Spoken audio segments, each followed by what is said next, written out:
Hi, I'm Kevin Hauser. This is video number 9 in my 10 video series in support of my new book, the Ubiquiti Radio and Access Point Handbook. There it is in all its glory. I'm really proud of this book because I spent lots of extra time putting in lots of really cool color graphics and photos and walkthroughs and all that neat stuff. So for those of you in the wireless world, whether it's Unify, indoor access points, or outdoor radios, this book covers lots of the topics that I go over in class all the time. So my full-time job, I'm a Ubiquiti trainer, and this is what I do. So I wanted to put this in book form and sort of coalesce both of those courses together. There's an outdoor radio course, there's an indoor radio course, and I kind of wanted to coalesce those two things together to help people have a better and deeper understanding of both Unify and AirOS. This particular video is going to be fun because in this video we're going to walk through how to set up authorization keys or SSH keys to authenticate or PuTTY into either an access point or an outdoor radio. And we'll actually walk through and I'll show you how to do that. So we'll throw a little security in the mix, and that's what we're going to do in this video. So hold on, we'll get started. All right, so basically the first part of this is actually pretty easy. We are going to download PuTTY Gen, which is this lovely little program here. PuTTY Key Generator, it's one of the sub programs that belong to the family of PuTTY. So we're going to actually use that to generate some keys for us. Now we are going to use a public-private key combination, which is an RSA key. And that's the kind of key we're going to generate. And so this application is actually really simple to use, really easy to use. So once I've downloaded it, I have it here on my computer, and I'm just going to click the Generate button, and it'll prompt me to move my mouse around to generate some data. It doesn't take long for it to generate a public key here. And you can see that the public key generates and starts with the letters SSH.RSA. So this is the public key at the top here in its all-encompassing glory. So this is the public part of the key. This is the part that's going to be placed on the Unify controller. We're also going to use a private key, and the private key will be used to open up PuTTY. That'll be used to when we generate PuTTY. So very simple to do. In the world of Unify, this is actually really easy to do. Okay, so we're back in the controller. I use PuTTY Gen to generate and create a public-private key pair and saved both of those.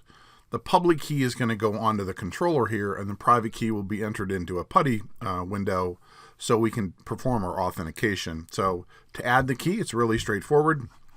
We'll just click the Add New SSH Key under the Site Device Authentication section. Click that.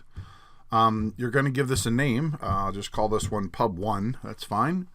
And I've already copied that key, so all I have to do is now paste it in here. And there it is. And I'll click Add. And you will see that it now shows up here as Pub1.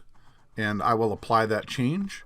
And you can see the little key is now turned green here, telling us that this was a valid key. It's the valid length. It has the valid characters. And so this controller has now accepted this key.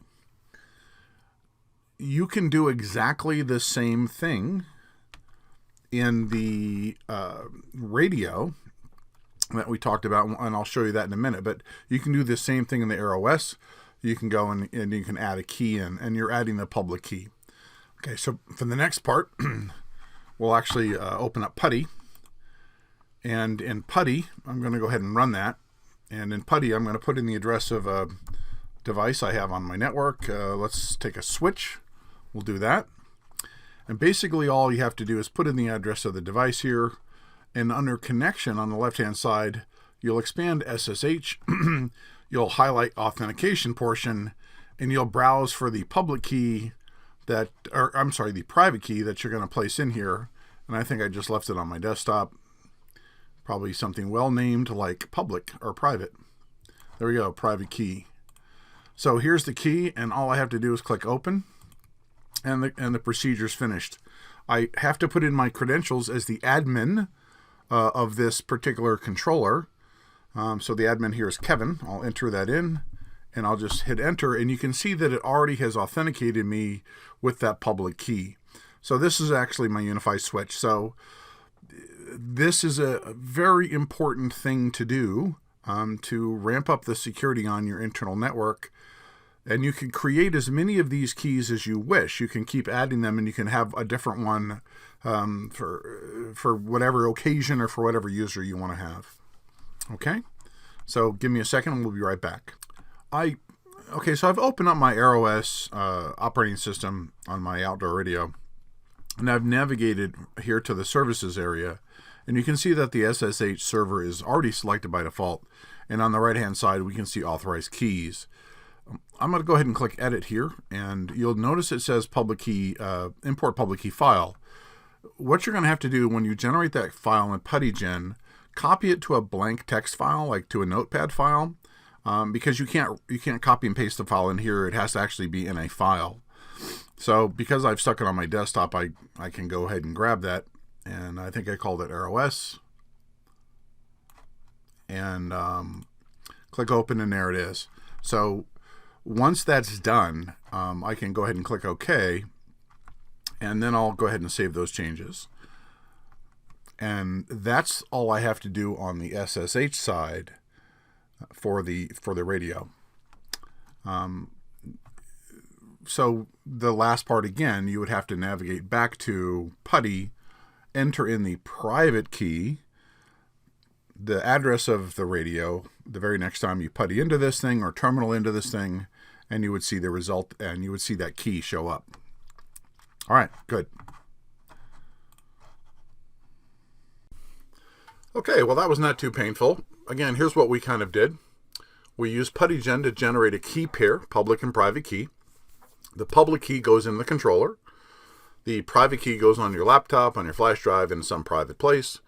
You'll use that private key when you open up PuTTY to actually access that device, whether it's an outdoor radio in AirOS, or whether it's an indoor access point, or whether it's some other device in UniFi.